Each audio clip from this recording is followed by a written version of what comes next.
இன்னையிலிருந்து போய் மாநாட்டுக்கு அண்ணன் அழைப்பை எழுதி வச்சிருக்கேன். என் கைப்பட 2-3 கடிதம் இருக்கு. அந்த கடிதங்களை வாங்கி சொந்தக்காரனை புறம் எடு.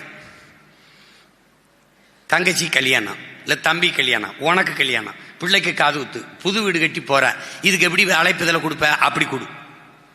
ரொம்ப முக்கியமான காசு இருந்தா 101 ரூபா வச்சு கொடு, வெத்தலைவாக்கோட. முடியலையா ஒரு 11 ரூபா கேட்டேன், 10 ரூபா இருக்காடான்னு கேட்டேன், இருக்குன்னா இங்கே 11 ரூபாய், இல்லை 20 ரூபா, 21 ரூபா வச்சு கொடு. இல்லைன்னா இந்த பத்திரிக்கை யார்கிட்ட கொடுக்க போறிய அழைப்புதல், அவர்கிட்ட ஐயா ஒரு 50 ரூபா கொடுங்கய்யா வாங்கி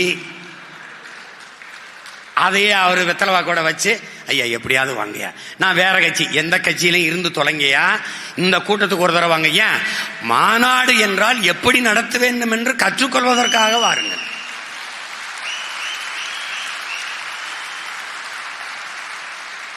கண்ணியம், கட்டுப்பாடு, ஒழுங்கு அதை கற்றுக்கொள்ளவாது வாருங்கள். அரசியல் அது எப்படி இருக்கணும், பிரபாகரன் உடைய மக்கள் ராணுவம் எப்படி இயங்குது அதை பார்க்கவாது வாங்க. தயவு செய்து வாங்கன்னு கூட்டிட்டு வா, எல்லாரையும் கூட்டி வா. கோயில் திருவிழாவுக்கு எப்படி கூடுவோம், அப்படி இனத்தின் திருவிழாவுக்கு எல்லாரும் கூடுவோம். விட்டுறாத வீதி வீதி. அப்போ படிச்சவன் படிக்காதவன், நண்பன், கல்யாணம் பண்ணா அவங்க மாமா மாமியார், இல்லைன்னா காதலிச்சுக்கிட்டு இருக்க பொண்ணு, அந்த பொண்ணு அவங்க சொந்தக்காரன், எல்லாத்தையும் கூட்டி வா. விட்டுறாத விட்டுறாத. கையில காலில் விழுவியோ என்ன பண்ணுவியோ தெரியாது, கூட்டிட்டு வந்துரு. ஏன் ஏன் ஏப்பா சினிமாவுக்குத்தான் கூட்டம் கூடும் இல்ல, நல்ல சித்தாந்தத்திற்கும் கூடும்.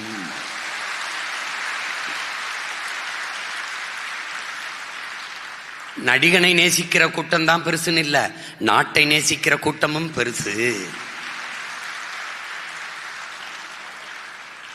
பணத்தை விடவும் இனமும் அது மானமும் பெரிது என்று நினைக்கிற கூட்டம் இங்கே பெரிது என்று காட்டணும்னா நீ திரண்டுதான் தீரணும், குவிஞ்சுதான் தீரணும்.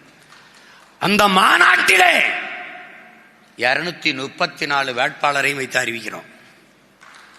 117 பெண்கள், 117 ஆண்கள்.